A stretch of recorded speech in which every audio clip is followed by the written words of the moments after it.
Agora vamos falar um pouquinho o que cada um acha, por que Paulo Domingues, Murilo e eu, depois eu também dou o meu pitaco, estão ocorrendo essas manifestações no Brasil.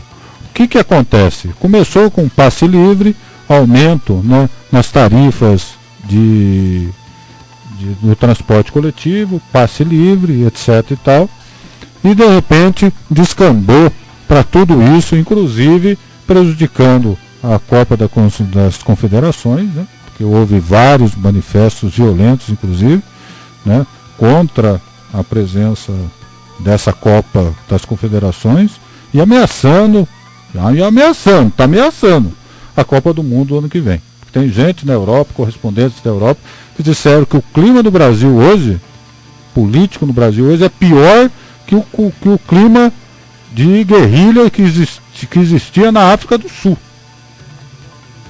E lembre-se, hein, na África do Sul, antes do início da Copa, 2 jogadores do Togo foram assassinados numa faixa que estava tentando independência. Eles foram de ônibus, teve uma emboscada e mataram 2 jogadores do Togo na Copa de 2010.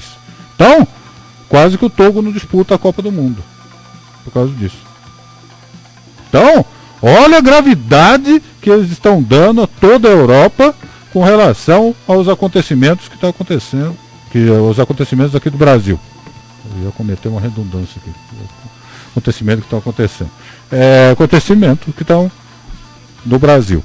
Então o lance é esse. Então é muito perigoso essa situação. Paulo Domingues, como que você vê tudo isso aí? O que você acha disso aí? Olha, Conrad, eu acho que é o seguinte, é evidente que a população começou com o passe livre, muita gente já aproveitou essa onda, logicamente quis colocar tudo aquilo que pensa, que era a educação, a falta de investimento na educação.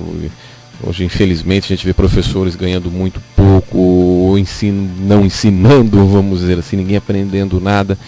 Você vai num hospital, você é mal atendido, você procura um serviço público, você é mal atendido, o funcionário público diz que ganha pouco e atende mal, e por aí vai. E cada vez mais as pessoas os políticos querendo criar taxas, querendo criar mais impostos, o Brasil arrecadando cada vez mais, e os serviços públicos, enfim, aquilo que seria obrigação do Estado não sendo feito.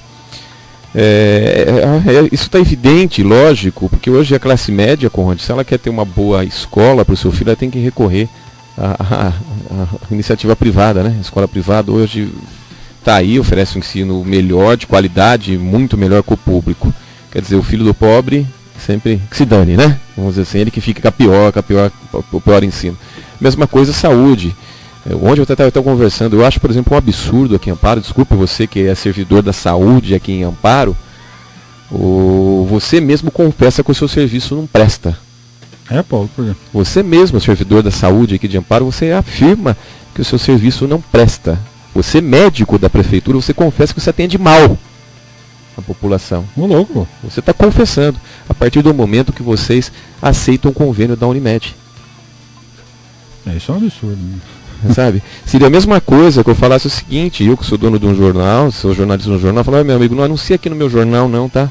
Vai anunciar vai lá, olha, não é bom, meu jornal não é bom, sabe? É a mesma coisa aqui, porque Amparo do exemplo aqui em Amparo. O funcionário da saúde, senhor ouvinte, o funcionário da saúde, ele não confia no serviço que ele faz. Ele tem Unimed. Isso, e a prefeitura também não.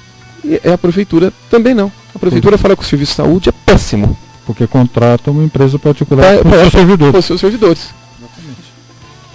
Eu queria ver, eu queria perguntar para um médico que atende na unidade de saúde aqui de Amparo, se ele trabalha direitinho, porque ele tem Unimed. Ele não confia nos colegas dele, Conde. Ele não confia. Quer dizer, olha que absurdo que a gente está vendo. Olha que absurdo que a gente está tendo. E falar que ganha mal, tudo bem, todo mundo acha que deve ganhar bem, mas essas coisas não dá para admitir, né, Conde? Não dá para aceitar esse tipo de coisa. Quer dizer, o pobre, então, aquele que precisa do SUS, da unidade de saúde, que se dane. É sempre assim. Com relação à Copa do Mundo, Conde, que você acabou de falar aí, eu acho que estragou bem a festa das Confederações, isso. Estragou bastante aí.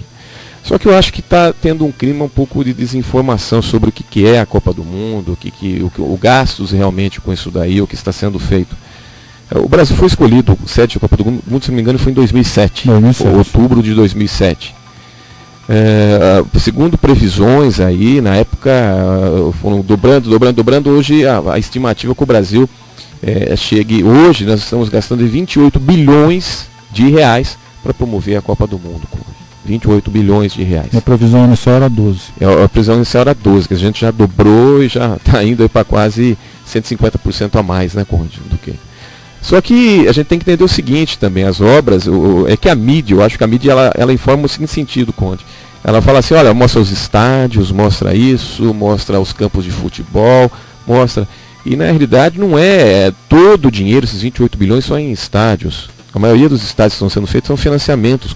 O presidente ontem falou bem esse negócio. O Corinthians vai pagar o estádio. O Internacional que está reformando o Beira-Rio vai. É a mesma coisa no Paraná. Há alguns estádios, tipo o Mané Garrincha, não, Mané Garrincha é do próprio governo do estado, se não me engano, lá em Brasília. Do Distrito Federal. E por aí vai.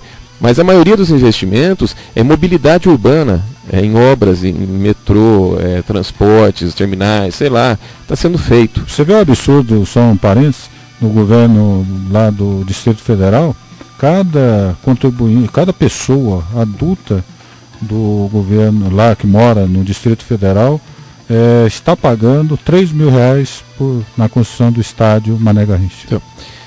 Mas, Conrado, se você pegar... Agora eu falo o seguinte, bom, a gente foi escolhido em outubro de 2010. Se você dividir esses 2007. Se você dividir esses 28 bilhões que foram gastos até agora, dá 4 bilhões, mais ou menos, por ano o Brasil gastando. A gente tem que dividir pelo ano quando começou, certo?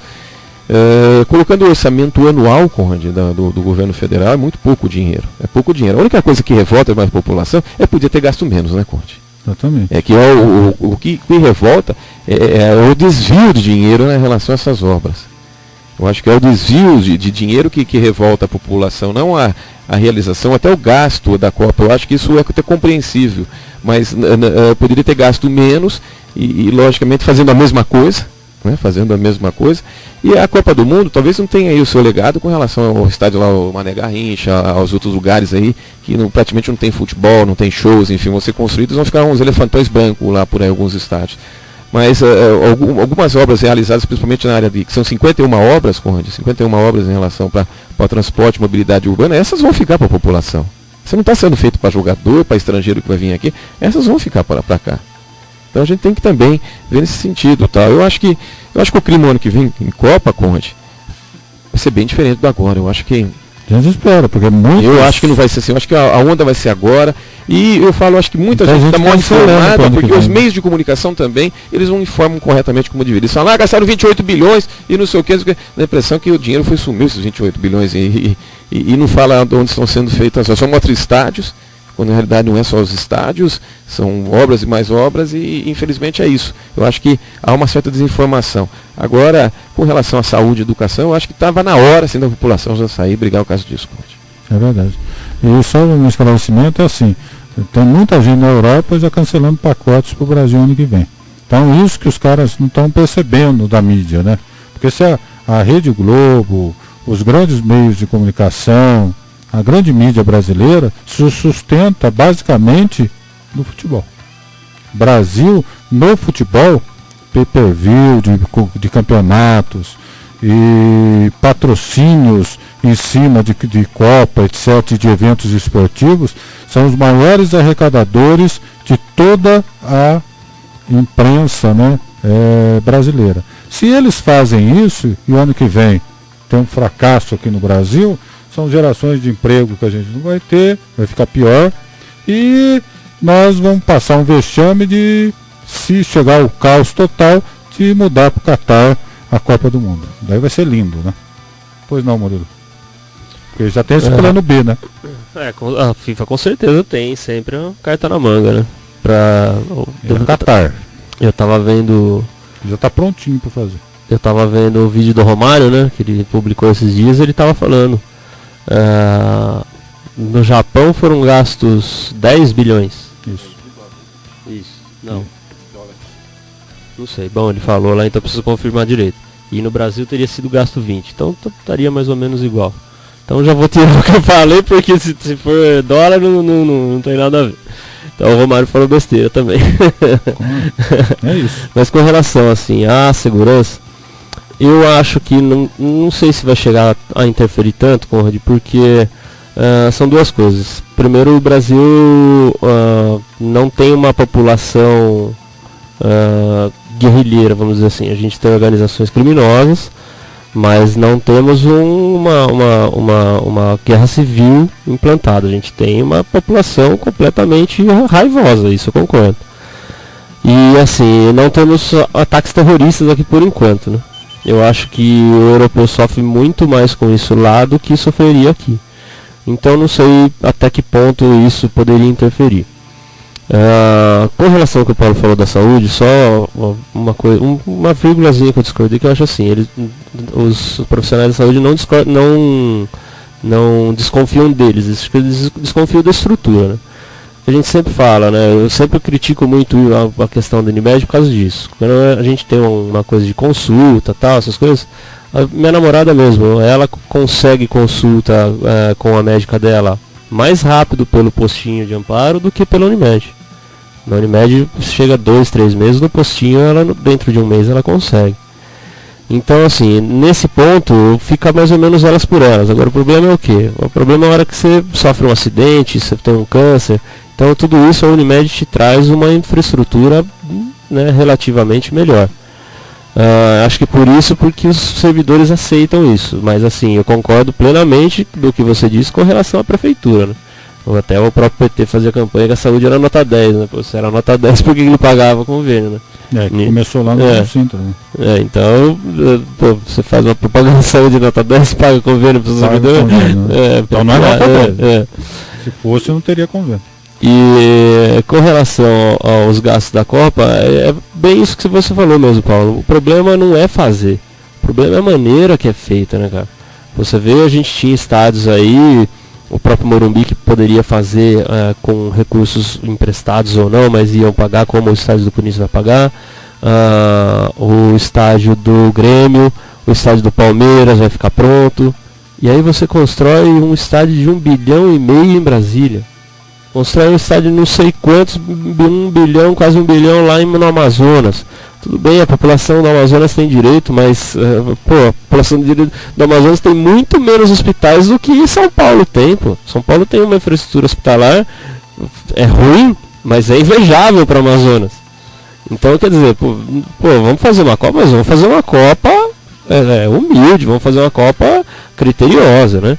Esse que é o grande problema. E com relação aos manifestos, né, voltando ao assunto inicial que o Conrad estava aqui, eu acho assim, vou até dar um ponto positivo para o governador de São Paulo, Geraldo Alckmin. Nossa! Foi ele que provocou tudo isso. Porque era um movimento pelo passe livre, pela diminuição, né, pelo não aumento da taxa do preço da passagem. E aí ele colocou a polícia lá com os pitbulls soltos lá, né? Pegou um monte de gente que não tinha nada a ver, né? Porque eles falam que é tudo baderneiro, aí não pegaram baderneiro, pegaram jornalista, pegaram senhora que estava passando, pegaram gente que era até contra o manifesto.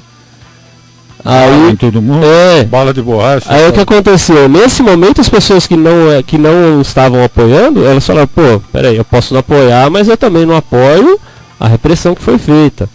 Então esse foi, acho que o clique inicial para tudo isso que está acontecendo. Então parabéns, Geraldo Alckmin, obrigado, pelo menos uma coisa boa na vida você fez.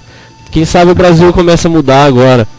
E eu acho assim, com relação a isso, é um grande problema, né? Eu estava assistindo, até os jovens devem conhecer aí mais, mas o pessoal que não tem muito acesso assim à internet, procura e peça para alguém procurar um vídeo do PC Siqueira, que ele mostra isso. MTV Brasil. E agora tá acabando, faliu. E ele faz a MTV americana pegou de volta. Entendi. E ele fez um vídeo lá, chama Globo e os Protestos, do PC Siqueira. Então você vai lá e assiste. Ele faz assim uma caracterização mesmo do que é direita e do que é esquerda, mostrando mesmo a linha de pensamento bem caracterizada mesmo. Fica até meio engraçadinho assim, mas é bem pro cara que que não consegue enxergar isso, entender o que é uma coisa e o que é outra. E ele mostra o porquê de essa linha, vamos assim dizer, uma linha editorial, né, da grande mídia, no sentido de colocar na população sem partido, o gigante acordou, isso agora não sei o quê. Então, prestem muita atenção nesse vídeo. Porque ele não é nenhum revolucionário, marxista. Ele fazia propaganda, fazia um programinha na MTV lá, popzinho, pra garotada, bem engraçadinho. Então, quer dizer, não é um cara que tá aí a fim de implantar o comunismo no Brasil. Assistam o vídeo, vocês vão entender o que eu tô falando.